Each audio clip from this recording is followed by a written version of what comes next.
Chapitre 1. Le rassemblement au manoir de Blackwood.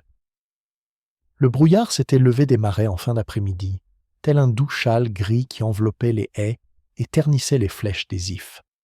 Le capitaine Hastings arriva au manoir de Blackwood, avec l'étrange sensation d'avoir pénétré dans l'un de ces paysages qui tiennent à garder le silence. Le gravier céda la place à l'automobile dans un sifflement.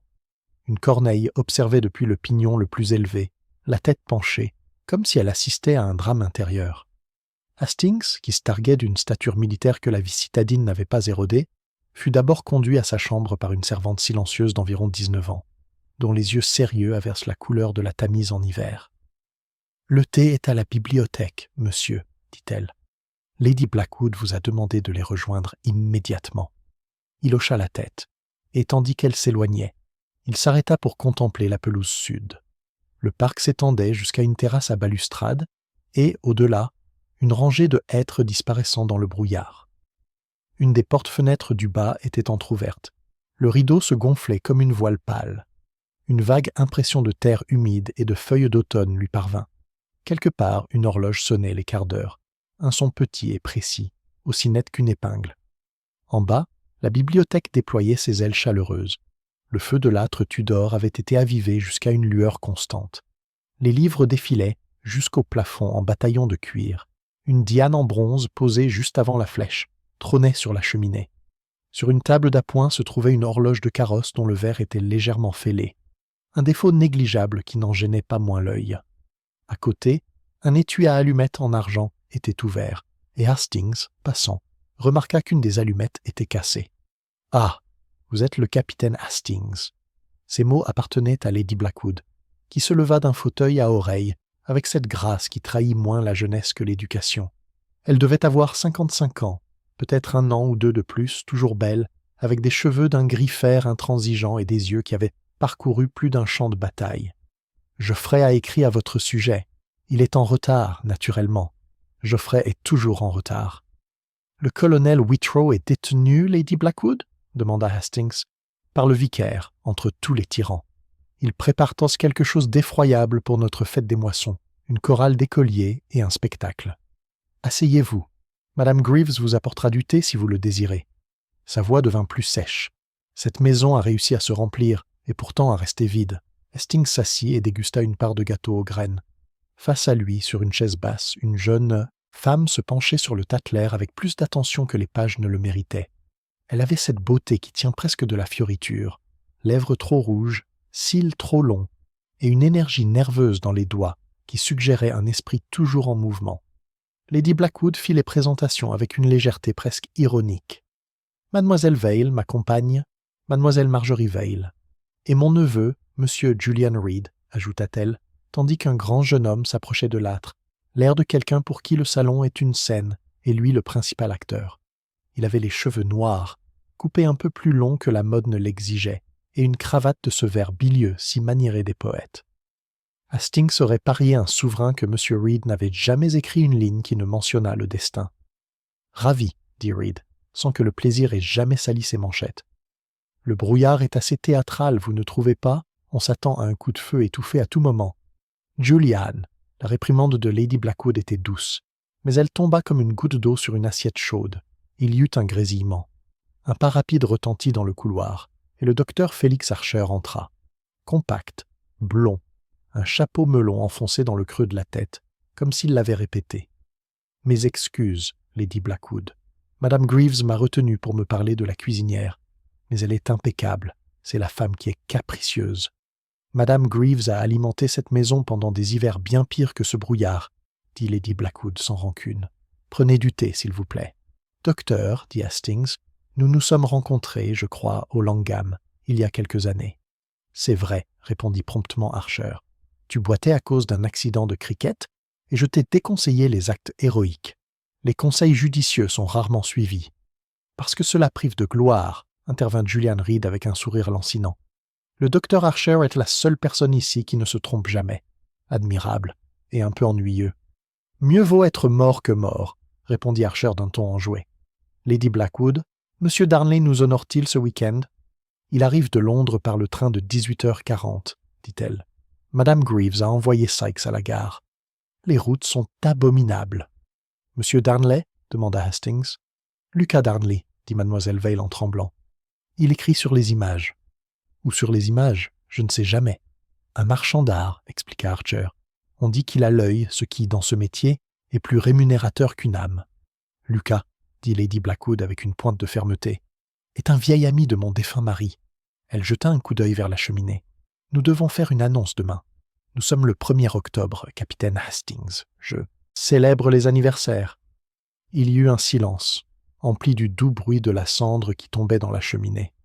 Le regard d'Hastings se porta vers le fond de la pièce, où un long secrétaire trônait sous la fenêtre. L'encrier, posé dessus, était en verre vert. Un buvard était ouvert, marqué d'un treillis de carrés bien nets. Dans le coin le plus à droite, un petit bol en porcelaine contenait 3 jetons en ivoire. De drôles de petites choses, jolies et inutiles. Le tapis près de l'âtre présentait une brûlure brune, triangulaire, comme si un charbon y avait roulé une fois et avait été arraché une seconde trop tard. La porte s'ouvrit à nouveau et la gouvernante, Madame Greaves, entra, portant une théière fraîche. C'était une femme imposante dont le visage portait chaque année de service comme une décoration. « Le téléphoniste dit que les lignes risquent de devenir bizarres après 9 heures, » annonça-t-elle. « C'est dû à l'humidité, madame. »« Alors, limitons nos ragots à l'heure précédente, » répondit Lady Blackwood. « Merci, madame Greaves. »« Et la cloche de la bibliothèque à ses tours, » ajouta madame Greaves en posant le pot avec une tendre réprimande pour les objets inanimés. « Elle sonne toute seule. J'ai dit à Will de s'occuper du câblage. »« La cloche de la bibliothèque » répéta Hastings. « Pour les domestiques, » dit mademoiselle Vale, le visage radieux. « Il y a un panneau dans le couloir avec de petits drapeaux ivoires qui s'agitent lorsqu'une pièce appelle. C'est ancien et très joli. Parfois, il flotte sans permission. Comme certaines personnes, » murmura Archer.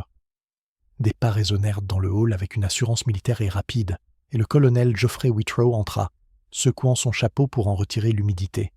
C'était un homme imposant, éclairci par l'âge, à la manière des arbres ayant connu de nombreux hivers. Sain, droit, patiné. Il saisit l'épaule d'Hastings. « Mon cher, des routes comme du porridge, des enfants de chœur en révolte, et l'harmonium du vicaire, un instrument du diable. Lady Blackwood, votre hospitalité est un baume. On vous pardonne toujours d'avance, Geoffrey, dit-elle, et comme si l'arrivée était un signal, 2 autres silhouettes apparurent dans son sillage. Mademoiselle Daphné Blackwood, la belle-fille de la dame, grande et fine avec la distance d'un cygne, et Monsieur Miles Endicott, l'avocat de la famille, dont les lunettes brillaient comme des signaux tandis qu'il prenait un fauteuil et s'y attardait timidement, incertain d'avoir le droit de froisser le revêtement. Hastings, en entendant leur nom, sentit la boucle se boucler. C'était, pensa-t-il, une fête anglaise réussie, une maison qui avait vu des générations, un week-end au but inavoué, des visages qui cachaient plus qu'ils ne révélaient. Le brouillard collait son nez aux vitres. « Puisque nous sommes, je crois, réunis, » dit Lady Blackwood, « je dois vous donner un aperçu du week-end. Demain, c'est l'anniversaire de la mort de mon mari. Sir Alistair m'a laissé cette maison et certaines responsabilités. » À ce nom, un léger mouvement parcourut l'assistance. L'ombre de Sir Alistair semblait immobile, dressée au milieu de ses livres. Le domaine n'est plus ce qu'il était. J'ai pris des décisions. Elles ne plairont pas à tout le monde, mais je suis résolu. « Y aura-t-il une vente aux enchères ?» demanda Miles Endicott, avec une soif professionnelle luttant contre la bienséance. « Pas de la maison, » dit-elle doucement, « d'un seul tableau. » Son regard glissa vers le mur du fond, où une toile était accrochée à moitié dans l'ombre. Un petit portrait de femme au sourire discret, des perles au cou, le regard détourné, les doigts serrés dans un bouquet de violettes. « Reynolds ou pas Reynolds ? Les experts se disputent. Monsieur Darnley aura son mot à dire. »« Ali l'a gardé par simple sentiment, » dit Daphné, et le nom la détonna un peu. « Ali, réduisant le mort à une syllabe familière. On aurait pu le vendre il y a des années et s'épargner la peur. »« Il y avait des raisons, » répondit Lady Blackwood, et les mots semblaient mesurés à une échelle que personne d'autre ne pouvait lire. Julian Reed rit doucement. « Nous aimons nos raisons quand elles sont absurdes. »« Julian, » dit Miss Vale à voix basse, « ne le fais pas. » Il la regarda et le regard entre eux était tendu comme un fil de fer. Un de ces regards qui n'existent que pendant une seconde et dont il est ensuite difficile de jurer. « Dîner à 8 heures, » conclut Lady Blackwood. « L'annonce aura lieu demain soir. Je vous demanderai à tous d'être à la bibliothèque à minuit. » À ce mot, Un étrange frémissement parcourut l'assemblée. Archer haussa les sourcils, amusé. La moustache du colonel se hérissa. Les doigts de mademoiselle Vell jouaient avec un bracelet un peu trop brillant pour être de bon goût. Minuit. Il flottait dans l'air, le moment où le jour s'avoue vaincu. L'horloge du carrosse continuait de sonner, inconsciente. Plus tard, tandis qu'Hastings s'habillait, il constata que les particularités de la maison et de ses occupants s'harmonisaient avec une étrange netteté, comme des boutons dans des boutonnières. Dans sa chambre, un cordon de sonnette était clairement marqué « Bibliothèque ». Le couloir extérieur était doté d'un coulisseau qui absorbait les pas. La fenêtre de la salle de bain se coinçait en haut, à moins d'appuyer du pouce sur un point à gauche. Lorsqu'elle cédait, elle le faisait avec un léger hoquet. De retour dans la chambre, il remarqua sur la coiffeuse une petite carte avec un plan du rez-de-chaussée, visiblement préparé pour des invités inconnus. C'était le genre d'excès réfléchi qui trahissait l'orgueil d'une gouvernante. La bibliothèque s'ouvrait sur la terrasse par 2 portes-fenêtres. Au-delà s'étendait une allée pavée, et plus loin encore la pelouse. Le bureau jouxtait la bibliothèque, séparé d'elle par un étroit passage où était suspendu le panneau de sonnette. Le salon donnait sur les parterres est. La salle à manger donnait sur l'allée. Il était à mi-chemin de son arc lorsqu'on frappa à sa porte. C'était le colonel Whitrow, déjà vêtu de noir, dont les traits joyeux avaient pris une expression plus sobre. « Viens avec moi sur la terrasse un instant, Hastings. J'ai un mot à te dire. » Ils empruntèrent sa seul escalier de service, sans lumière, à l'exception d'une unique applique qui faisait briller la rampe comme un vieil os. Sur la terrasse, l'humidité les enveloppait. Le jardin indistinct était devenu un arrangement au charbon de bois. « Vous vous demandez pourquoi vous êtes ici, dit Whitrow. J'ai dit à Lady Blackwood que vous étiez le type le plus honnête qui soit, et que la décence est souvent un réconfort dans une maison nerveuse. De plus, il marqua une pause. Vous avez le don de remarquer les choses sans en faire tout un plat. Je n'ai pas perdu l'habitude d'accorder de l'importance à l'observation. Hastings sourit. Tu me flattes. Je n'en ai pas besoin. Lady Blackwood est assiégée de conseils et n'en a pas besoin.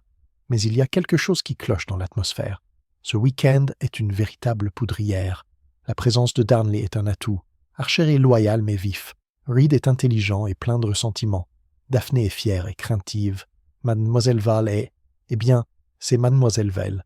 Et Endicott est une furette. La maisonnée est sous pression pour des raisons d'économie.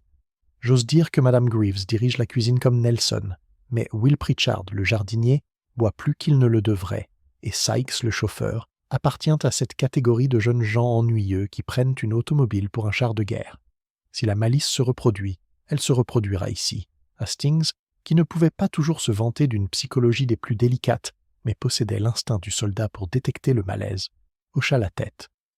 « Vous parlez comme si le danger était certain. »« Je parle en homme qui a vu trop de querelles absurdes tourner au drame, » dit le colonel. « Et parce que je respecte Lady Blackwood. » Il tourna la tête. « Regardez là, près de la porte-fenêtre. » Une silhouette s'avança dans la bibliothèque, rien de plus qu'une ombre glissant dans la lumière du feu. Le loquet de la fenêtre s'accrocha, cliqueta, se souleva. Il y avait là un petit piège. Hastings l'avait trouvé lui-même cet après-midi-là. La silhouette sortit sur la terrasse, s'arrêta, puis se perdit dans le brouillard. « Qui ?» commença Hastings. « Trop grand pour Miss Vale. »« Pas Archer, sa démarche est plus vive. »« Julian ou Darnley ?» dit Whitrow. « Mais Darnley n'est pas encore arrivé. » Il eut un petit rire. « Je deviens fantaisiste. Allons, on ferait mieux de s'habiller pour le dîner, sinon Madame Greaves nous mettra au fer. » Ils rentrèrent dans la maison par le petit salon, où un vase de roses tardives exhalait un léger parfum poivré. Dans le couloir, le panneau de la sonnette murmura, un léger clic, et l'un des drapeaux d'ivoire trembla et retomba, indiquant la bibliothèque. Whitrow y jeta un coup d'œil. « Voilà votre fantôme, Madame Greaves, » remarqua-t-il, puis « Bonjour. » Au fond du couloir, la porte du bureau était ouverte. À l'intérieur, la lampe de bureau dessinait une petite auréole autour du buvard. Hastings n'y aurait prêté aucune attention, si ce n'était un détail étrange. Sur le buvard, imprimé clairement comme s'il venait d'être écrit, figuraient ces mots, écrits d'une écriture ferme et droite. Minuit, bibliothèque, tous. En dessous, et plus clair, comme si la plume avait piqué et soulevé, un deuxième vers. Ne soyez pas en retard. Le regard de Whitrow croisa celui d'Hastings. Nous avons des rendez-vous particuliers dans cette maison, dit-il. Viens, mon ami, il ne faut pas être en retard. Chapitre 2. Le crime. Ce soir-là, le dîner se déroula avec une étrange raideur, comme si chaque plat portait en lui un léger fardeau de malaise. Les bougies flamboyaient dans leurs chandeliers d'argent, la table étincelait de cristal et de porcelaine, et Madame Greaves, solennelle comme un évêque, supervisait le service silencieux des servantes. Pourtant, sous-jacent à tout cela, se dégageait l'impression, comme le dira plus tard Hastings, que les convives ne dînaient pas de Venaison et de Bourgogne, mais de leurs propres pensées. Julian Reed disserta longuement sur la futilité de l'héritage, citant Shelley avec l'assurance d'un homme persuadé que son auditoire n'est pas suffisamment cultivé pour le contredire. Daphne Blackwood ne répondit que par brèves syllabes, son regard se portant de temps à autre vers sa belle-mère en bout de table. Lady Blackwood elle-même présidait avec ce sang-froid propre aux Anglaises, qui ont traversé plus d'une tempête personnelle. Le colonel s'appliqua avec enthousiasme au rôti, le docteur Archer divertit la table avec des anecdotes de vie rurale, et Miles Endicott polissait si souvent ses lunettes qu'on se demandait s'il ne cherchait pas dans leur verre une réponse qui lui échappait ailleurs. Il était plus de 10 heures lorsque le repas prit fin et que la compagnie se dispersa. Quelques-uns s'attardèrent au salon pour prendre un café et des liqueurs. Le brouillard se resserrait aux fenêtres, tourbillonnant comme de la fumée. Quelque part, un chien aboya au loin, un son étouffé et étrange. Hastings, assoupi par le vin, s'excusa et monta dans sa chambre. Il entendit, en montant, le faible carillon de la bibliothèque, un appel étrangement pressant. Lorsqu'il s'arrêta sur le palier, le couloir était vide. À minuit précis, la maisonnée se rassembla dans la bibliothèque comme convenu. Le feu était réduit à des braises, les portes-fenêtres étaient fermées par des rideaux, et les lampes projetaient de petites flaques de lumière constante. Lady Blackwood se tenait près du secrétaire, la main posée dessus comme sur une chaire. Ses yeux gris étaient si graves. « Mes amis, commença-t-elle, je vous remercie d'avoir honoré ma requête. Sir Alistair est décédé cette nuit-là, il y a 10 ans. En sa mémoire et dans l'intérêt de la famille, j'ai pris une décision. Le portrait qui est accroché là-bas, elle désigna les Reynolds à moitié voilés par l'ombre, sera vendu. Monsieur Darnley nous donnera son avis demain. Le produit de la vente assurera la succession. Il n'y a pas d'autre solution. » Un frémissement parcourut la salle. Daphné retint bruyamment son souffle. Julian laissa échapper un petit rire méprisant. « Alors, on sacrifie la beauté à la finance. Typique. »« C'est plus que de la beauté, » dit fermement Lady Blackwood. « C'est un fardeau. J'ai vécu trop longtemps avec son ombre. » Les mots restaient suspendus, énigmatiques. Hastings, observant, repensa à ce message imprimé sur le buvard. Minuit, bibliothèque, tous. Ne soyez pas en retard. C'était comme si la maison elle-même avait conspiré pour les amener ici. La réunion se terminait vers 1 heure. Les invités regagnèrent leur chambre pour la voix basse. Hastings, toujours inquiet, s'attarda encore un instant près du feu. Il entendit la voix de Julian dans le couloir, aigre et furieuse, s'adressant à mademoiselle Val. « Vous aviez promis ?»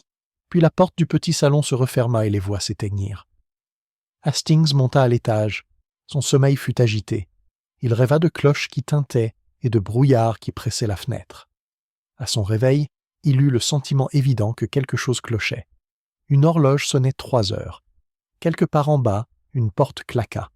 Il alluma sa bougie et écouta. Silence.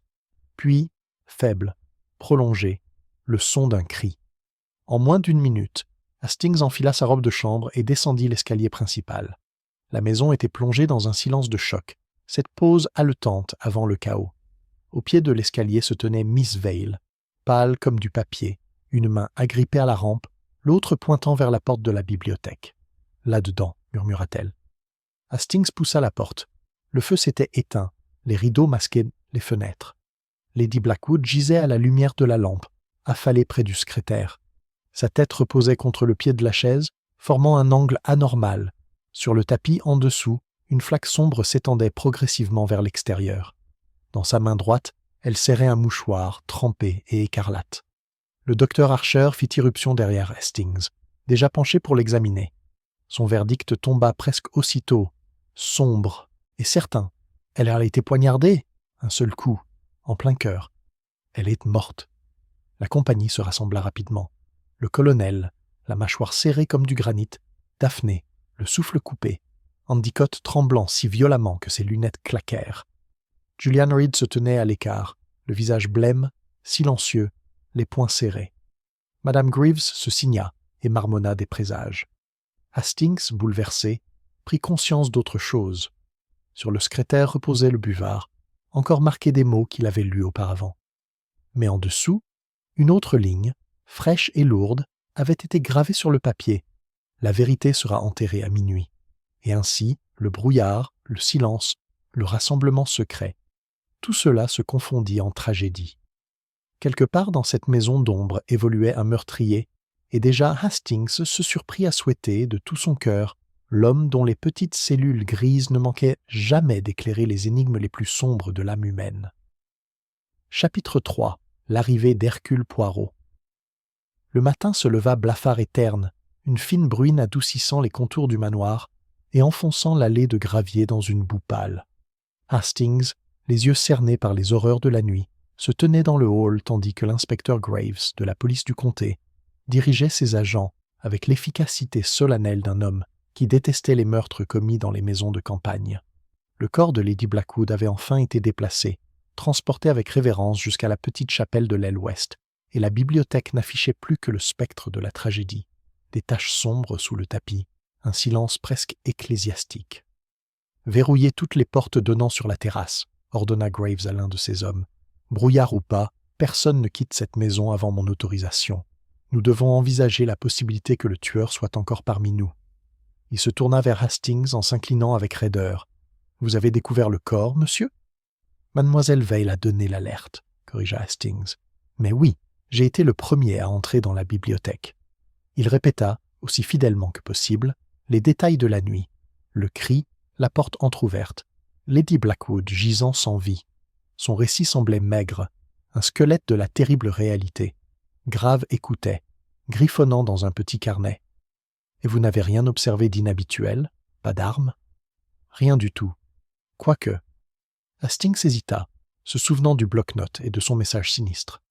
Pourtant, quelque chose en lui, un instinct de soldat peut-être, lui incitait à la prudence. Mieux valait attendre un esprit plus subtil que le sien, avant de dévoiler des indices. Il se contenta de secouer la tête. C'est alors qu'un bruit familier parvint à ses oreilles. Le crissement des pneus sur le gravier, une automobile s'arrêtant, devant le perron. Un instant plus tard, la porte s'ouvrit et un petit homme impeccablement vêtu entra, avec le sang-froid de quelqu'un qui n'arrive jamais par hasard. Le chapeau melon qu'il portait était parfaitement incliné, ses moustaches brillaient comme de l'or ciselé, ses chaussures vernies brillaient d'une perfection qui défiait la bruine. « Hercule Poirot !» s'exclama Hastings, incapable de dissimuler son soulagement. « Mon ami !» Les yeux de Poirot pétillèrent tandis qu'il retirait ses gants, avec une délicate précision. « Mais vous êtes pâle, comme un fantôme. J'arrive, et déjà, c'est le drame, hein ?» Hastings lui serra chaleureusement la main. Il y a eu un meurtre. Lady Blackwood a été poignardée dans sa propre bibliothèque à minuit. Poirot haussa les sourcils. À minuit? Quel symbole! Les meurtriers ont l'âme d'un artiste. Ils choisissent toujours l'heure dramatique. Mais d'abord, les présentations, s'il vous plaît. L'inspecteur Graves s'avança, hérissé de l'autorité de la loi. Hastings procéda aux présentations, mais la révérence polie de Poirot était teintée d'un subtil air de commandement. En quelques minutes, l'équilibre de la maisonnée changea. Graves avait beau diriger ses agents, il était évident pour tous que le petit Belge avait pris le contrôle de l'atmosphère. Poirot écouta gravement le rapport de l'inspecteur, la tête penchée, les doigts serrés. Il finit par dire « Permettez-moi, je vous prie, de visiter la pièce où l'incident s'est produit. » La bibliothèque était telle qu'Hastings l'avait laissée, bien que débarrassé de son occupant le plus redoutable. Poirot s'avança au centre de la pièce, s'arrêta et ferma les yeux. Pendant quelques secondes, il resta immobile, comme s'il scrutait l'air à la recherche d'un parfum insaisissable. Puis il les ouvrit et commença à marcher d'un pas mesuré et précis, inspectant chaque détail. « Le secrétaire » murmura-t-il en passant un doigt sur son bord poli. La lampe était exactement comme il faut. Les rideaux... Ah, ils ne sont pas tirés uniformément. Regarde, Hastings, l'un est tiré un peu plus haut que l'autre. Et le tapis, il a bougé d'1,5 centimètre. Voyez la marque sur les planches. Quelqu'un l'a déplacé après... Quoi? Après la bagarre? Ou avant? Graves fronça les sourcils. Je ne vois rien de remarquable. Précisément, mon cher inspecteur, c'est le rien qui est remarquable. Dans une pièce habitée, il y a toujours de petits désordres, le livre ouvert, le coussin égaré. Mais ici, à part le tapis, tout est trop bien. C'est une scène préparée. Hastings, impatient, ne put se contenir. Il y a plus, Poirot.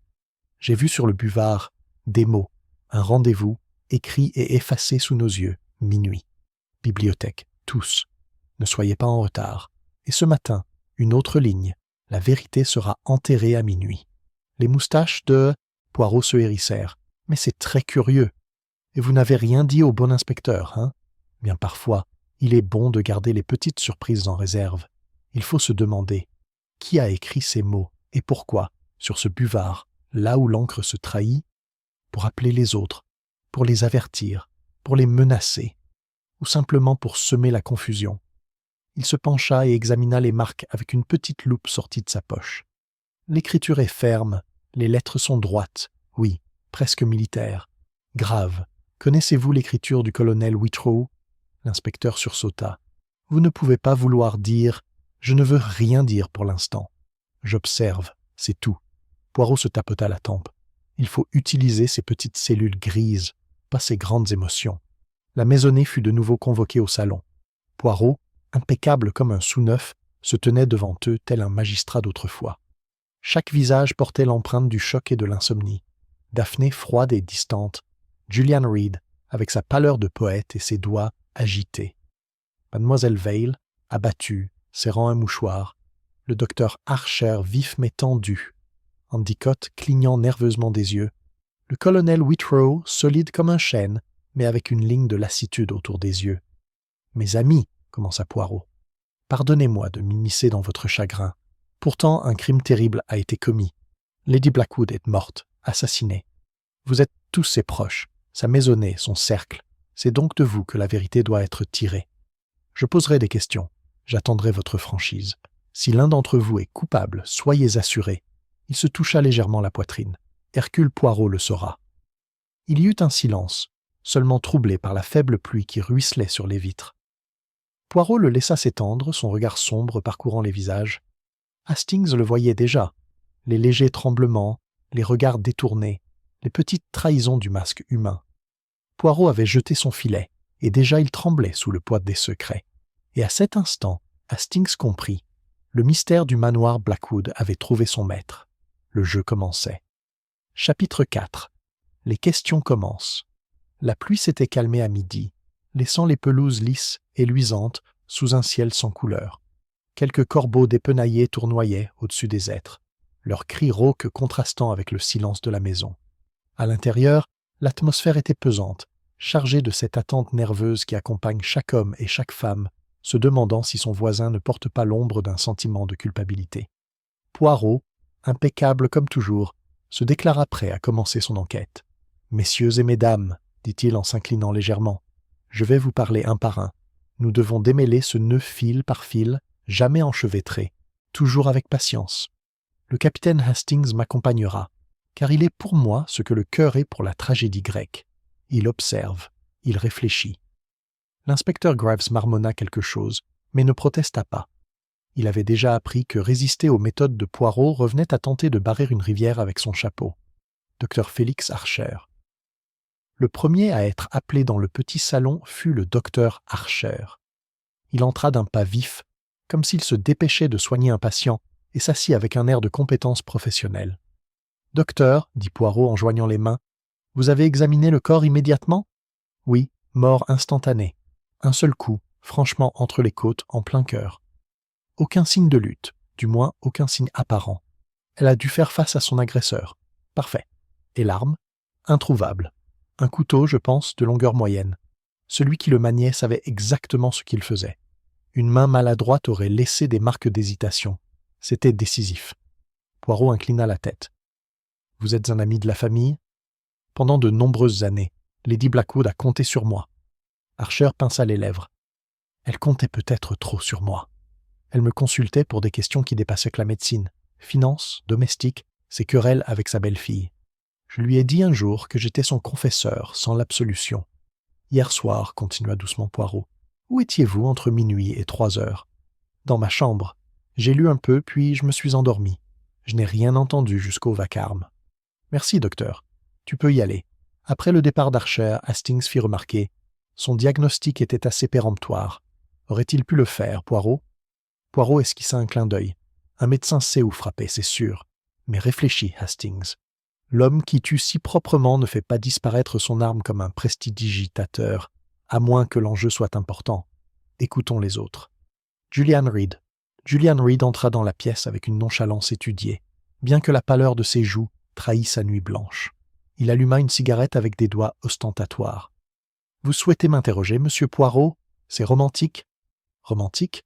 Poirot haussa les sourcils. « C'est une histoire d'amour pitoyable qui se termine par une femme poignardée. » Reed haussa les épaules. « Une tragédie, alors.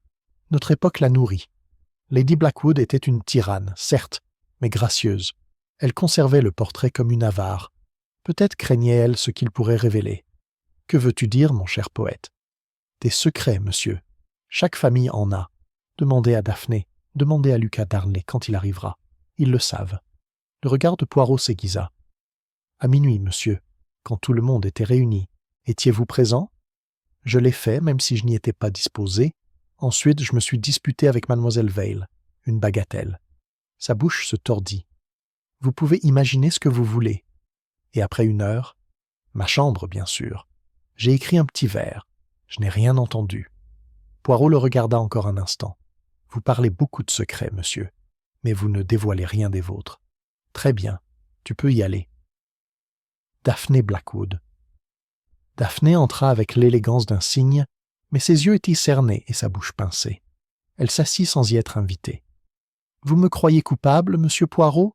Cela ne m'étonnerait pas. Ma belle-mère et moi n'avons jamais été proches. » Poirot se pencha en avant. « Mademoiselle, je ne recherche que la vérité. Vous en vouliez à Lady Blackwood? » « Elle m'en voulait, » dit Daphné avec amertume. Elle tenait les cordons de la bourse. Chaque robe, chaque invitation, approuvée ou refusée de sa main. Et hier soir, elle a annoncé la vente du portrait. Savez-vous ce que cela signifie? La ruine. Ce tableau était la seule chose qui aurait pu restaurer notre position. Si elle le vendait, je n'aurais plus rien. Sa voix se brisa. Poirot l'observa avec compassion, mais un regard scrutateur et impassible. Où étiez-vous à cette heure-là? Dans ma chambre. J'ai entendu des pas dans le couloir après 14 heures. J'ai cru que Julian rentrait tard d'une cigarette. Je n'ai pas cherché. J'aurais aimé. Poirot inclina gravement la tête. « Courage, mademoiselle. Il est toujours difficile de parler contre les morts. » Mais ils en dicotent. L'avocat entra en traînant les pieds, ses lunettes scintillantes, ses mains flottant comme des oiseaux nerveux. « Très pénible, monsieur, très pénible. » Lady Blackwood était une cliente de longue date. Nous devions discuter de son testament la semaine prochaine. « Oh là là, oh là là !»« Son testament ?» répéta Poirot sèchement. « Oui. » Elle avait l'intention de procéder à certaines modifications. Elle me l'a confié il y a quelques jours seulement. Mais les détails... Ah, je ne les ai jamais vus par écrit. Des modifications qui pourraient déplaire à certains bénéficiaires, peut-être? Endicott se tamponna le front. C'est possible. Elle a laissé entendre que Miss Vale pourrait laisser un souvenir chaleureux. De tels changements engendrent rarement l'harmonie.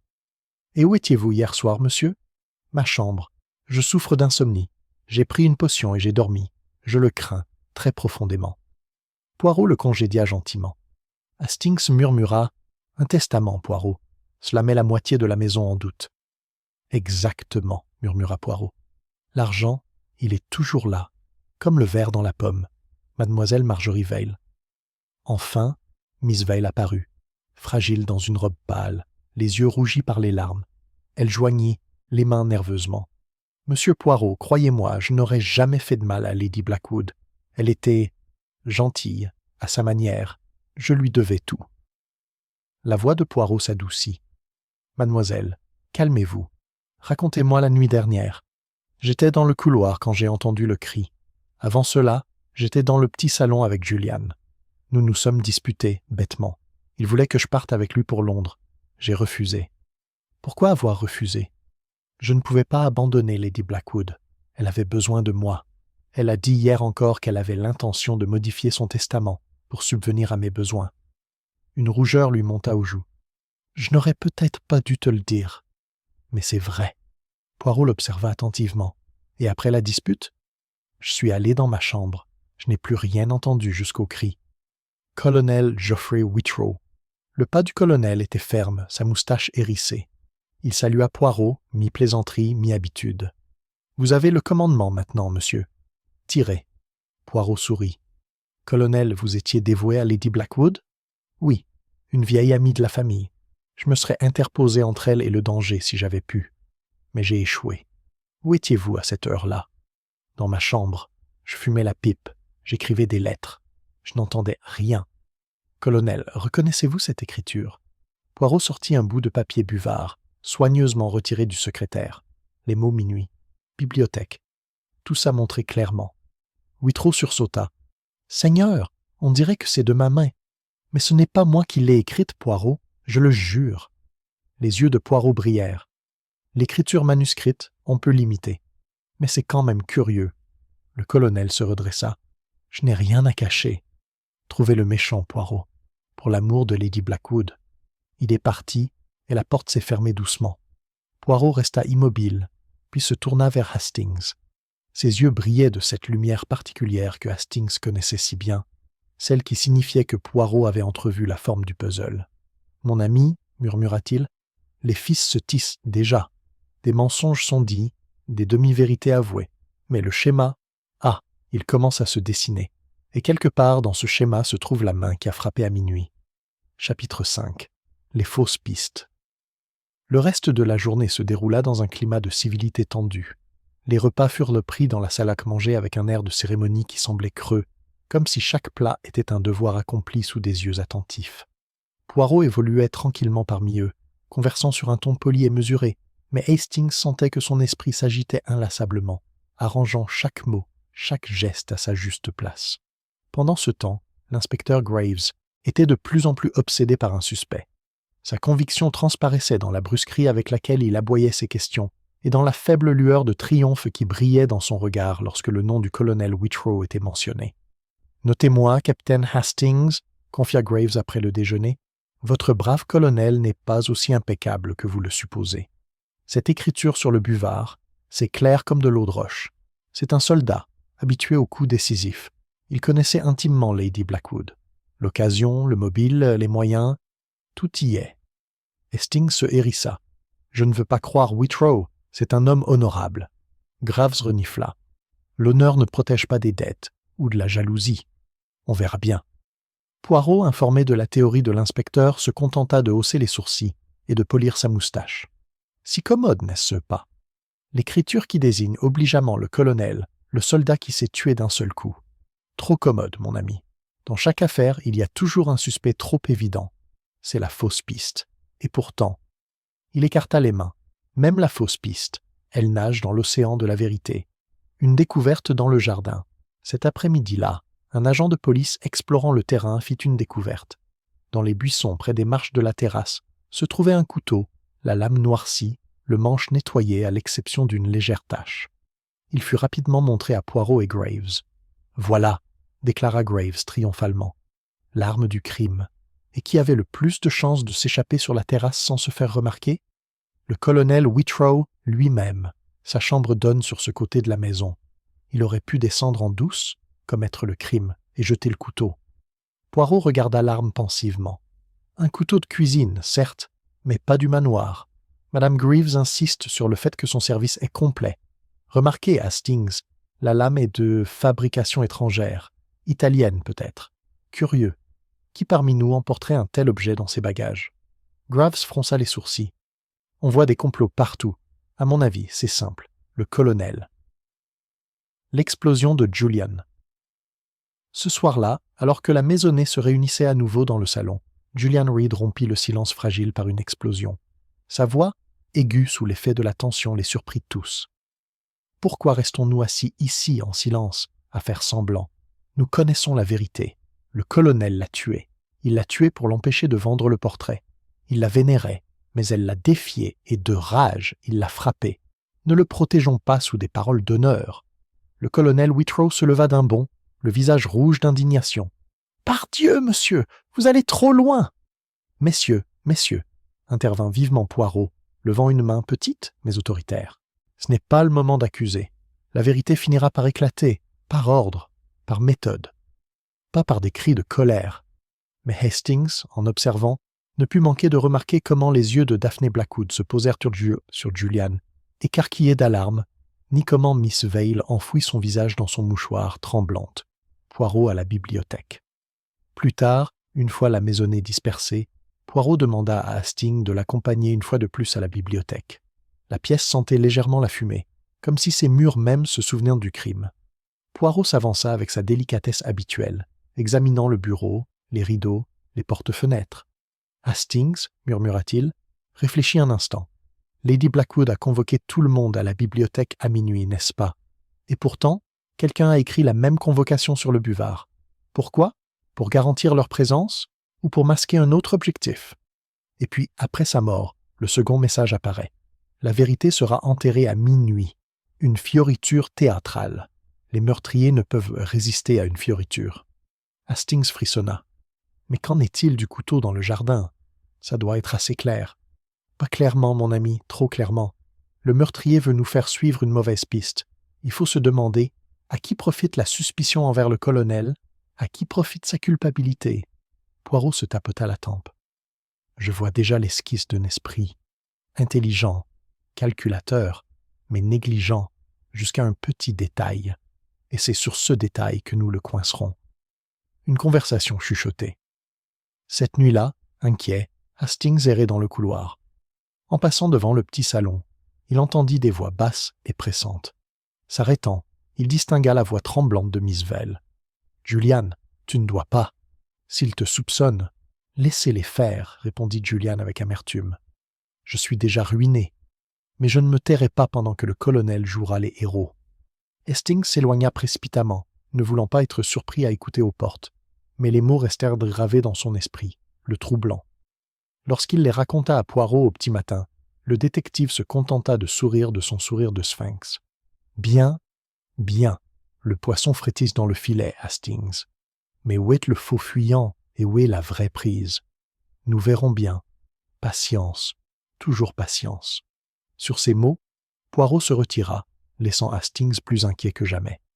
Quelque part dans le manoir de Blackwood, le meurtrier évoluait toujours en liberté, et la certitude de l'inspecteur pesait lourdement sur les larges épaules du colonel. Pourtant, Hastings, bien que n'étant pas un grand logicien, sentait au fond de lui que Poirot avait raison. L'affaire n'était pas si simple. La vérité, encore enfouie, attendait d'être exhumée. Chapitre 6. Un indice. Détaillé. Le lendemain matin, un soleil pâle et humide se leva, bien que le brouillard s'accrochât obstinément aux pelouses basses, tel un voile qui ne voulait pas se lever. L'atmosphère au manoir de Blackwood était pesante, comme si chaque invité portait un secret pesant sur ses épaules. Le petit déjeuner fut discret. Le tintement de la porcelaine et le murmure des chaussures des domestiques semblaient anormalement forts dans le silence. Poirot paraissait aussi soigné que d'habitude, ses moustaches immaculées, ses chaussures vernies luisantes, mais Hastings savait que le petit Belge était déjà profondément occupé. « Viens, Hastings, dit Poirot après le repas. Nous allons nous promener un peu dans le jardin. Du brouillard, oui, mais les petites cellules grises, elles sont efficaces même dans le brouillard, parfois, surtout dans le brouillard. » Il sortira sur la terrasse, où les pierres humides brillaient. Poirot marchait lentement, la tête inclinée, comme s'il lisait un texte secret gravé sur le gravier. Il s'arrêta alors près du bosquet où le couteau avait été retrouvé. Se baissant, il ramassa un objet petit et délicat. « Regarde, mon ami, » dit-il doucement. Dans sa paume reposait un unique bouton de nacre légèrement éraflé, dont le fil s'accrochait encore. Il est tombé d'un vêtement. Te souviens-tu qui, parmi nous, porte un tel bouton? Hastings pensa, la robe de mademoiselle Vale hier soir, elle avait de petits boutons de nacre sur la manche. Précisément, et pourtant, remarquez bien, ce bouton provient d'une chemise d'homme, pas d'une robe de dame. Plus large, plus simple. Et un seul monsieur, hier soir, portait une telle chemise, Julian Reed. Vous ne vous en souvenez pas? Ses manchettes étaient enfermées non pas par des boutons, mais par des boutons. L'un d'eux était déjà desserré. Hastings sursauta. Alors Julian devait être sur la terrasse. Il aurait pu y cacher le couteau. Les yeux de Poirot pétillèrent. Peut-être.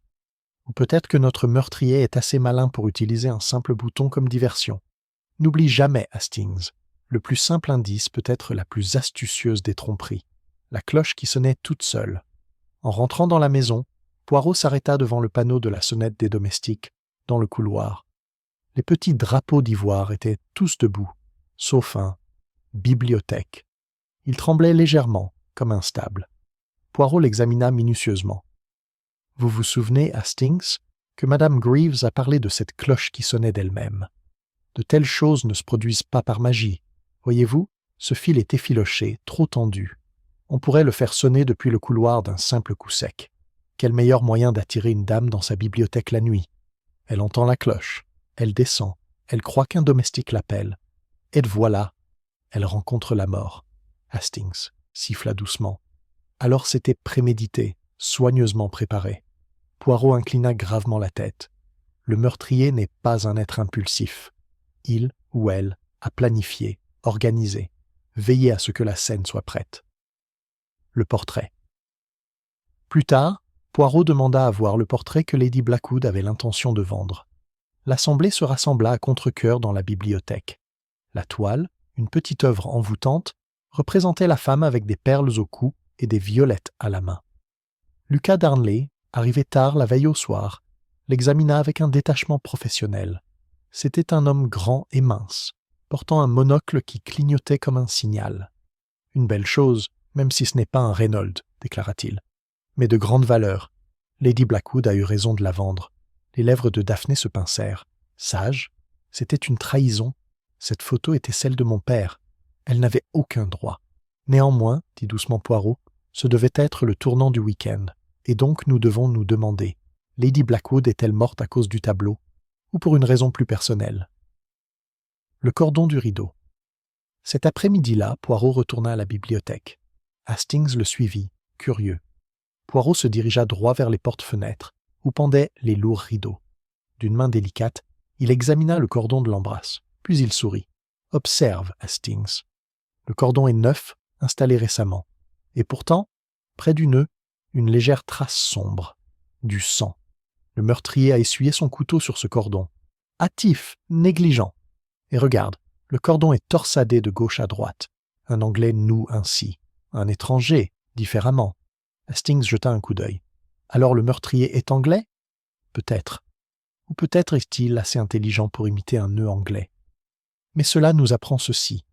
Le tueur s'est attardé dans la bibliothèque après le crime, le temps d'essuyer son arme. Par conséquent, le cri qui vous a réveillé n'est pas venu à l'instant de la mort, mais après, mise en scène, peut-être, pour fixer le moment. Très intéressant. Le reflet de Poirot.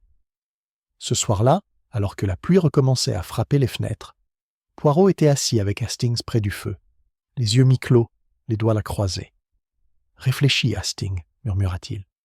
Nous avons l'écriture qui imite celle du colonel, le couteau trouvé trop facilement, le bouton près du buisson, la cloche qui sonne en tirant sur un fil de fer, le cordon taché de sang, chacun un petit morceau. Mais lequel est vrai? Lequel est faux? Telle est la question. Je le perçois déjà. Le meurtrier a toujours voulu nous tromper, mais il a négligé une chose. Il y a toujours un petit détail qui trahit. Et moi, Hercule Poirot, je le trouverai. » Le feu crépita, projetant une petite pluie d'étincelles. Hastings, observant la silhouette soignée et posée de son ami, ressentit un frisson. Malgré le calme ordonné du manoir Blackwood, malgré la civilité de ses hôtes, se cachait un enchevêtrement de tromperie et de peur. Et quelque part dans cet enchevêtrement se cachait la main qui avait frappé à minuit. Chapitre 7. D'autres mensonges font surface. Le temps devint rude et venteux. La pluie fouettait les fenêtres à meneaux, et la maison semblait se replier sur elle-même, blottie contre la tempête. La maisonnée aussi s'était repliée sur elle-même, chaque visage fermé, chaque voix teintée de méfiance.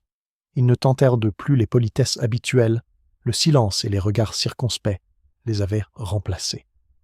Poirot, imperturbable, demeurait l'image même de la sérénité. Son emploi du temps était précis. Chaque matin, une promenade tranquille dans le parc. Chaque après-midi, une heure de calme à la bibliothèque. Chaque soir, ses petits entretiens, toujours polis, toujours exigeants. Hastings s'émerveillait de la patience de son ami, même si l'attente l'irritait lui-même. « Sûrement, Poirot, s'écria-t-il un matin. Tu as bien formulé une théorie. Tu ne peux pas rester aussi calme pendant que la suspicion ronge tout le monde. » Poirot sourit avec indulgence. « Ah, mon ami, vous autres Anglais, vous êtes si impatients. Une théorie, pff, elle n'est rien sans preuve. Et déjà la preuve m'arrive. Ils mentent, Hastings, ils mentent tous. Mais les mensonges sont comme une mauvaise broderie. On tire sur le mauvais fil et tout le motif se défait. Le secret de Miss Vale. Cet après-midi-là, Poirot alla trouver Miss Marjorie Vale dans le petit salon. Elle était assise au piano, ses doigts glissant sur les touches avec hésitation, ne produisant que des fragments de mélodie hésitants. Lorsque Poirot entra, elle sursauta, semant la discorde. « Mademoiselle, dit-il doucement, vous êtes troublée. » Ses yeux se remplirent de soudain de larmes. « Monsieur Poirot, je ne peux pas le supporter. Ils m'accuseront, je le sais, et peut-être ont-ils raison. Peut-être que c'est moi qui l'y ai poussé. » Poirot s'assit près d'elle. « Dis-moi tout. Mieux vaut la vérité à mon oreille que les mensonges murmurés dans les couloirs. » Miss Vale serra les mains. « Lady Blackwood m'a promis de subvenir à mes besoins dans son Nouveau Testament. Elle a dit qu'elle le signerait cette semaine. Mais hier soir, avant la réunion, elle m'a dit qu'elle avait changé d'avis. Elle a dit que Daphné devait passer en premier. Elle m'a dit que j'avais été stupide. » Sa voix se brisa. « Vous voyez, j'avais toutes les raisons de la haïr. »« Eh bien, dit doucement Poirot, vous êtes enfin honnête, mais la haine seule ne suffit pas à enfoncer un couteau. » Elle leva les yeux, désespérée. « Je jure que je ne l'ai pas tuée. Seulement, je craignais que si d'autres apprenaient qu'elle avait retiré sa promesse, ils croiraient que j'avais de bonnes raisons. » Poirot baissa la tête. « Merci, mademoiselle. Vous m'avez donné plus que vous ne le pensez. » Le passé du colonel plus tard, Poirot invita le colonel Whitrow à entrer dans la bibliothèque. Le colonel se tenait droit, le dos raide, la moustache hérissée. « Tu as quelque chose à demander, Poirot ? » ?»« Colonel, vous avez servi avec Sir Alister, n'est-ce pas ?» Les yeux du colonel se plissèrent. « C'est vrai. Et Lady Blackwood s'est confiée à vous ? » ?»« Oui.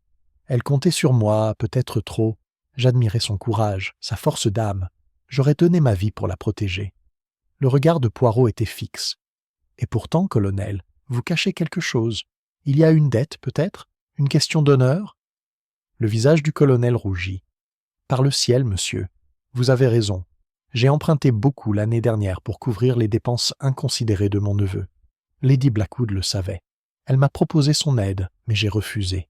Je ne pouvais pas m'abaisser à cela. » Poirot hocha gravement la tête. « Vous aussi, vous aviez un mobile. Et pourtant, je vous crois. Non pas à cause de vos protestations, mais pour une petite chose. Vous êtes un soldat. Vous agissez vite, mais vous n'écrivez pas de notes pour justifier votre propre crime. Non, colonel. Si vous tuiez, vous le feriez sur le terrain, pas avec de l'encre et un buvard. » Whitrow expira lourdement, comme si un poids s'était déplacé. « Alors, Dieu veuille que tu le prouves, Poirot. » Le secret de Julian. Ce fut Julian Reed qui se trahit le plus clairement. Poirot le trouva arpentant la bibliothèque après le dîner, marmonnant des vers. « Vous êtes agité, monsieur, » observa Poirot. Julian se retourna. « Qui ne serait pas agité, la suspicion suspendue comme un nœud coulant ? Tu me crois coupable, je le vois dans tes yeux. » Le regard de Poirot était calme. « Je crois que tu caches quelque chose. Oui. » Julian serre les poings. « Très bien, je vais vous le dire. Lady Blackwood avait l'intention de me démasquer. Elle savait que j'avais imité la signature de son défunt mari il y a des années sur une facture, une folie de jeunesse. Elle avait promis le silence, mais hier soir, elle a menacé de tout révéler. Cela me ruinerait complètement. » Tiens, les moustaches de Poirot frémirent. « Et vous avez donc crié sur Miss Vale, vous vous êtes déchaîné contre le colonel, mais vous n'avez pas porté le coup fatal ?» Julian s'affala sur une chaise. « Non, je le jure. Ma lâcheté vient de la plume, pas du couteau. » Les yeux de Poirot brillèrent. « Vous dites plus vrai que vous ne le pensez, monsieur. » Poirot et Hastings. Plus tard, dans le calme du fumoir, Hastings confronta Poirot. Ils ont tous des mobiles. Vale et son héritage perdu. Whitrow et ses dettes. Julian et son faux. Même Daphné, pleine de ressentiment envers sa belle-mère. Où cela s'arrête-t-il ? Comment pouvez-vous espérer démêler tout cela ? Poirot resta immobile, les doigts serrés. Écoutez bien, Hastings. La mort de Lady Blackwood n'était pas seulement un crime passionnel. Elle fut orchestrée, comme une pièce de théâtre. La cloche truquée, le buvard gravé, le couteau posé dans le jardin. Chaque pas était destiné à tromper. Demandez-vous, qui parmi eux possède cet amour du théâtre ? Qui est toujours attiré par le geste dramatique ? Hastings fronça les sourcils. Julian, peut-être. Il a le tempérament. Poirot secoua la tête. Julian aime les mots, oui. Mais arranger les circonstances, c'est un autre art. Non, Hastings, je commence à y voir clair. Et bientôt, les mensonges disparaîtront, et seule la vérité subsistera. L'orage faisait trembler les fenêtres, et le portrait accroché au mur semblait observer avec son léger sourire énigmatique. Quelque part dans la grande maison, les secrets se déplaçaient comme des ombres, attendant que les petites cellules grises de Poirot projettent leur impitoyable lumière. Chapitre 8. Le tournant émotionnel. La tempête qui avait balayé le manoir Blackwood toute la nuit laissa derrière elle une matinée grise et une maison tendue comme une corde à piano. Les domestiques allaient et venaient sur la pointe des pieds. Les invités évitaient le regard. Dans la bibliothèque, le feu crépitait, hésitant à brûler. Hastings trouva Poirot déjà là, perché au bord d'une chaise telle une petite idole de bronze, immaculé, discret, le regard fixé sur le buvard comme s'il lui murmurait des secrets. « Mon ami, dit Poirot sans lever les yeux, il est temps, les mensonges sont un rideau, il faut le tirer. » Hastings, que les demi-indices et les énigmes avaient rendu impatient, ne put qu'acquiescer. Il sentait que quelque chose allait basculer, mais il ignorait si cela allait changer ou s'il allait se transformer en catastrophe. Le rassemblement Poirot convoqua toute la maisonnée au salon. Ils entrèrent à contre-cœur, Daphné pâle et froide, Julian agité et méprisant, Miss Vale tremblante, Archer vif mais tendu, Endicott clignant des yeux derrière ses lunettes, le colonel Whitrow, figé comme un roc, et Lucas Darnley, impénétrable sous son monocle poli. Chacun semblait apporter sa petite tempête dans la pièce. Poirot se tenait devant la cheminée, sa petite silhouette rayonnant d'autorité. « Mesdames et messieurs, j'ai écouté, j'ai observé. Il y a des secrets ici, n'est-ce pas? Chacun de vous en porte un, mais le secret est l'allié du meurtre. Maintenant, déchirons le voile. » Il se tourna d'abord vers mademoiselle Vale. « Mademoiselle, vous avez avoué que Lady Blackwood avait promis de se souvenir de vous dans son testament, puis s'est rétractée. Mais vous ne m'avez pas tout dit. Hier après-midi, n'avez-vous pas entendu une dispute entre Lady Blackwood et mademoiselle Daphné? Mademoiselle, Val Alta, comment avez-vous... » Poirot leva le doigt. « Vous l'avez entendu, et vous avez pleuré. Ce n'était pas seulement votre héritage qui était en jeu, c'était le sien. Lady Blackwood a menacé de vendre le portrait pour vous déshériter tous les deux. Voilà, 2 jeunes femmes laissées sans rien. » Daphné se leva brusquement, son sang-froid s'évanouissant. « Oui, c'est vrai. Elle avait l'intention de nous ruiner, de mettre la maison à nu, de vendre jusqu'au portrait qui faisait la fierté de mon père. Elle m'a toujours détesté. Je n'ai pas supporté sa cruauté. Sa voix tremblait, à la limite de l'hystérie. Mais je ne l'ai pas tuée. Je le jure. » Ces paroles résonnèrent donc comme une confession. Pendant un instant, personne ne répondit. Poirot la regarda avec une profonde compassion, mais son regard resta perçant. Julien se démasque, Julian eut un petit rire amer. Alors, c'est dit. La grande Lady Blackwood n'était pas une sainte. Elle usait de sa volonté comme d'un fouet. Elle m'a menacé aussi. Elle savait que j'avais falsifié le nom de Sir Alistair. Elle a dit qu'elle me dénoncerait, me détruirait complètement. Sa main tremblait tandis qu'il levait sa cigarette. Je la détestais. Oui, je la détestais. Mais la haine n'est pas le meurtre. Très bien, dit doucement Poirot. Et pourtant, monsieur Reed, vous êtes négligent avec vos petites cellules grises. La haine ne manie peut-être pas le couteau, mais elle écrit les mots. Vous, parmi tous ceux qui vous entourent, adorez les fioritures théâtrales. Qui d'autre aurait l'idée de mettre en scène des messages sur un buvard? Qui d'autre chercherait à éveiller les soupçons par un geste théâtral? Julian blêmit, puis força un rire. Tu ne peux pas le prouver. La main du colonel ressemble plus à la mienne que tu ne le penses. Le docteur Archer se brise. C'est à ce moment que le docteur Archer, qui avait jusque-là gardé son sang-froid, se pencha soudain en avant, les mains pressées contre son front. Sa voix était rauque, brisée. « Je n'en peux plus.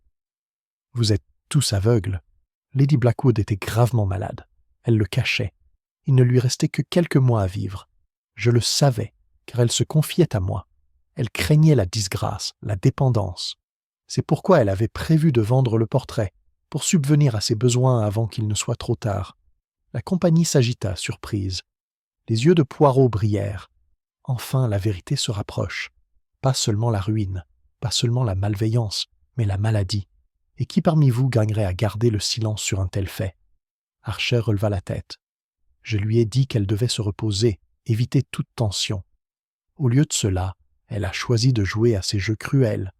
Et maintenant, elle est partie. Son visage se tordit d'angoisse. Je ne l'ai pas tuée, mais j'aurais peut-être dû l'empêcher.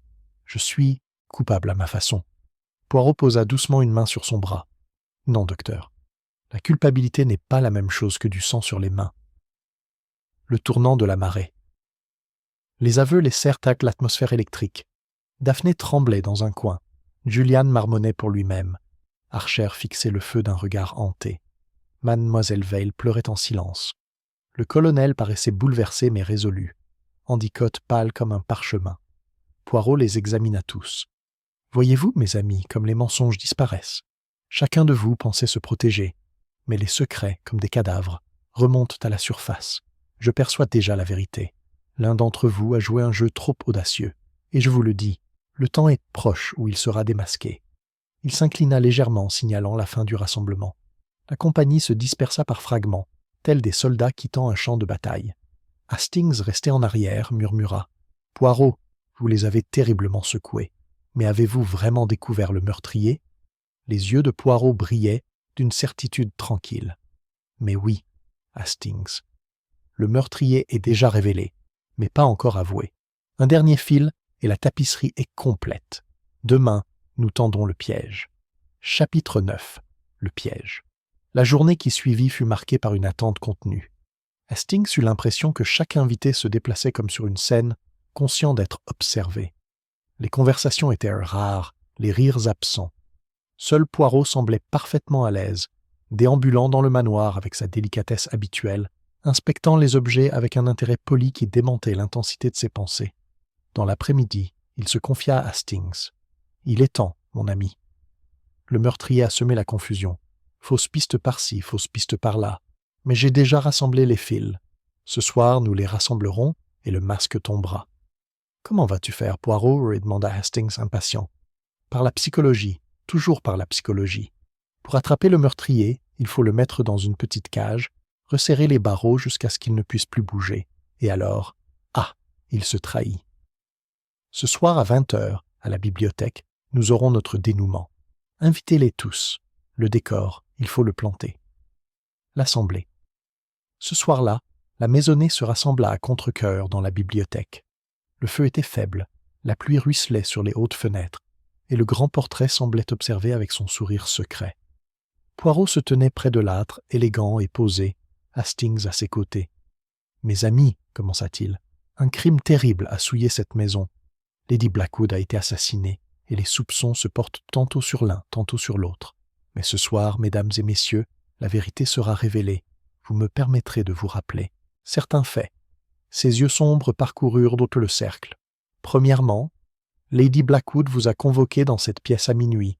Deuxièmement, sur le buvard étaient inscrits les mots « minuit, bibliothèque, tous. Ne soyez pas en retard. » Troisièmement, après sa mort, un autre message. La vérité sera enterrée à minuit. Quelle prouesse! Il n'est pas dans la nature de la plupart des meurtriers de se livrer à un tel mélodrame. Mais l'un d'entre vous, oui, a l'âme d'un dramaturge. Julian Reed se déplaçait avec inquiétude, ses doigts tambourinant. Quatrièmement, poursuivit Poirot, le couteau a été retrouvé dans le bosquet, trop facilement. L'écriture du colonel a été imitée, trop visiblement. C'étaient de fausses pistes.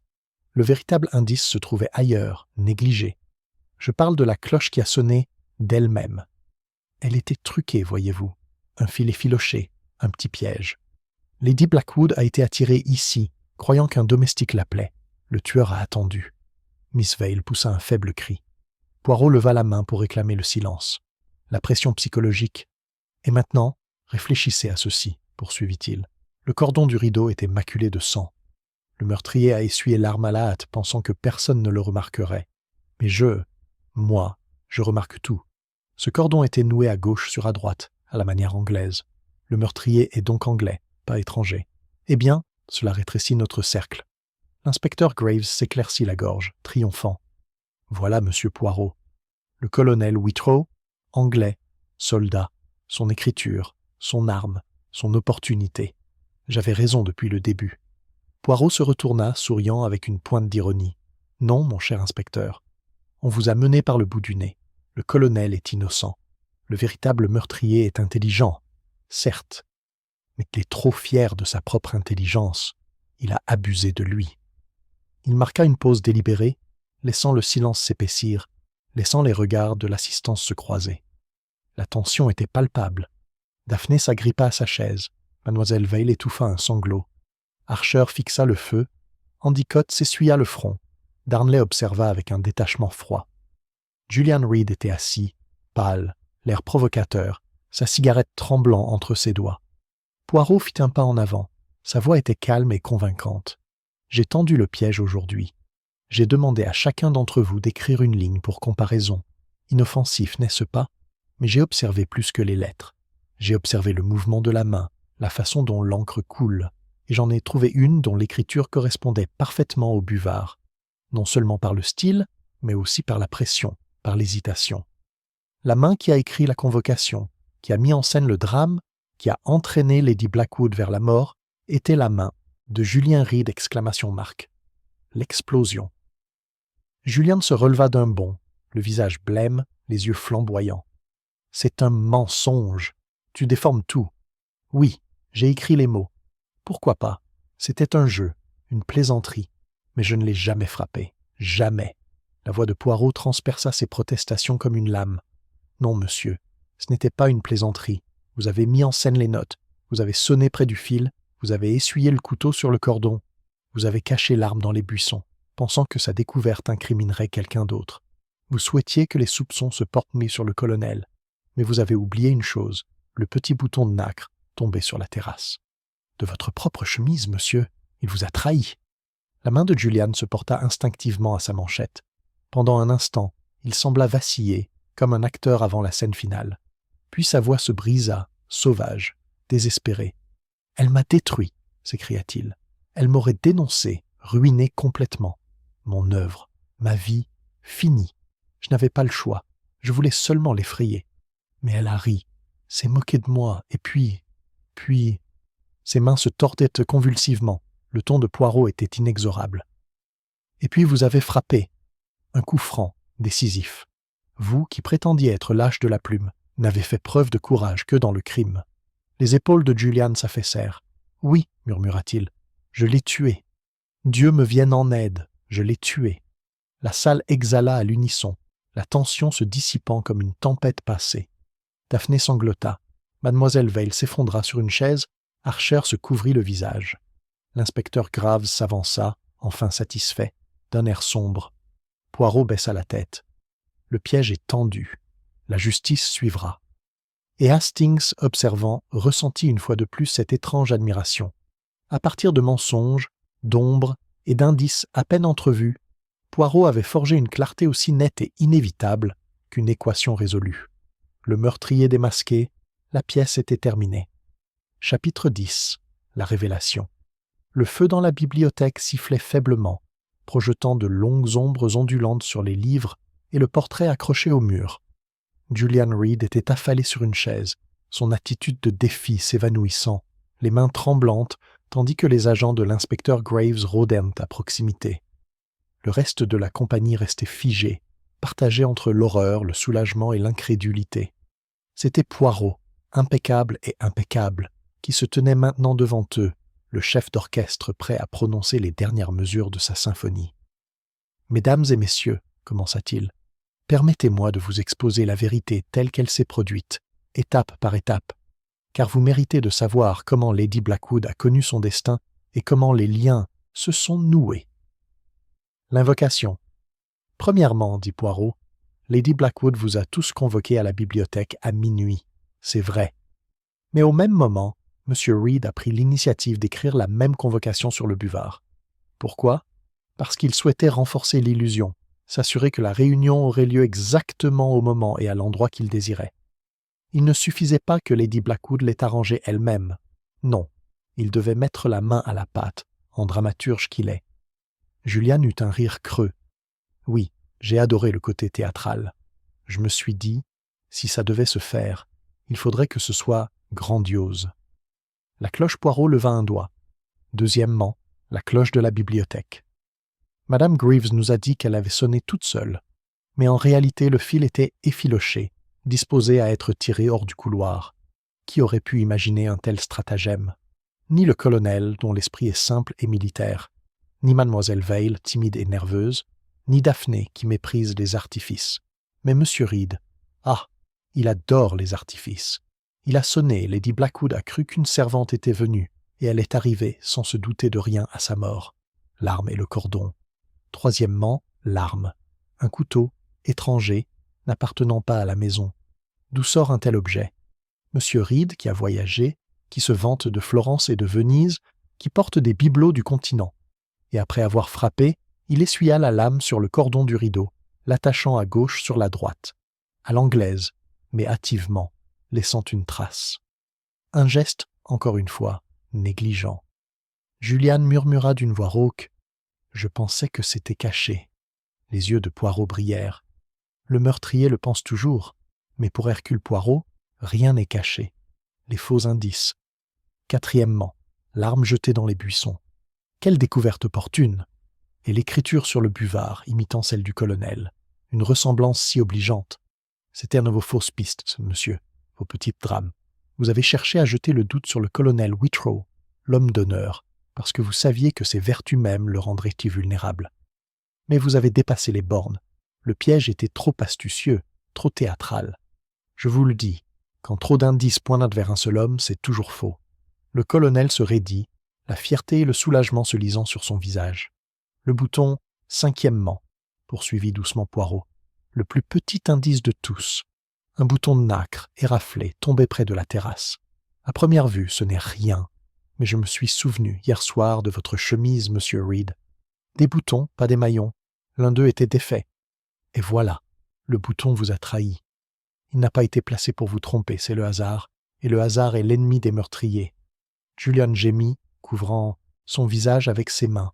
Le motif, et maintenant, le mobile. Lady Blackwood vous a menacé de ruine. Elle avait découvert votre faux, votre fraude. Elle vous a dit qu'elle vous dénoncerait. Vous étiez désespéré. Vous ne pouviez pas supporter l'effondrement de vos belles prétentions, de votre réputation. Vous aviez planifié non seulement un crime, mais une représentation pour nous éblouir avec de fausses pistes, pour nous faire admirer l'ingéniosité alors même que nous reculions devant l'acte. Mais dans votre amour du théâtre, vous avez oublié une chose. L'esprit d'Hercule Poirot n'admire pas la représentation. Il admire la vérité. La confession de Juliane releva la tête. Son visage était pâle, sa voix caverneuse. « C'est vrai, je l'ai frappée. Elle s'est moquée de moi. Elle m'a traité d'imposteur. Elle a dit qu'elle rirait en me détruisant. Je voulais seulement la faire taire. Mais à cet instant, la fureur, la lame. Je n'ai pas pu m'arrêter. Il s'affaissa, brisé. Tout ça n'a servi à rien.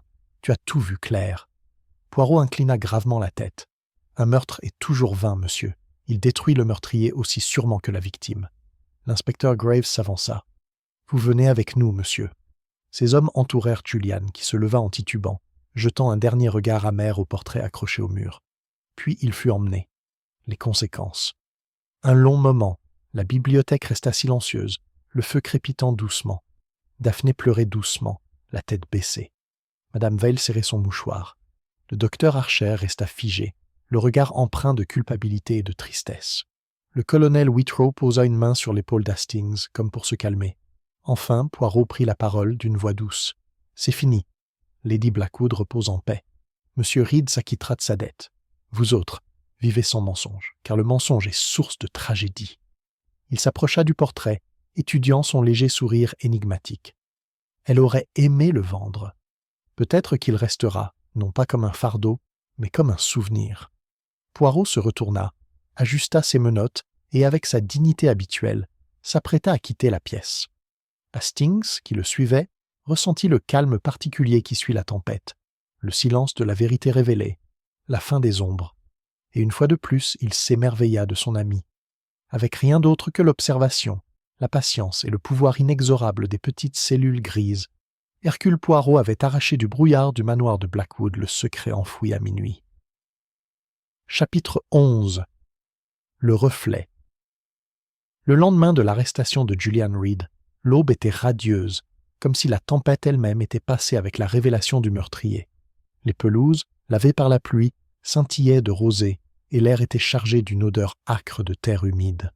Pourtant, au manoir Blackwood, un silence pesant et feutré subsistait, comme si la maison elle-même pleurait sa maîtresse. Le petit déjeuner se déroula dans le calme. Daphné, pâle et abattue, s'excusa tôt. Mademoiselle Vale toucha à peine à sa nourriture. Le colonel Whitrow était assis avec une dignité sombre, comme déterminé à maintenir son calme pour tous. Le docteur Archer s'occupait des formalités administratives, certificats et arrangements, d'un air vif, mais le regard cerné. Poirot, impeccable comme toujours, beurrait ses tartines avec une précision qui semblait presque indécente. Quand Hastings et Poirot sortirent sur la terrasse, le silence de la maison les enveloppa. Le brouillard s'était enfin dissipé. Les hêtres se détachaient sur le ciel. Hastings respira profondément, mais son cœur resta lourd. « Poirot, dit-il, je ne peux m'empêcher de penser qu'il n'y a aucune victoire dans cette affaire.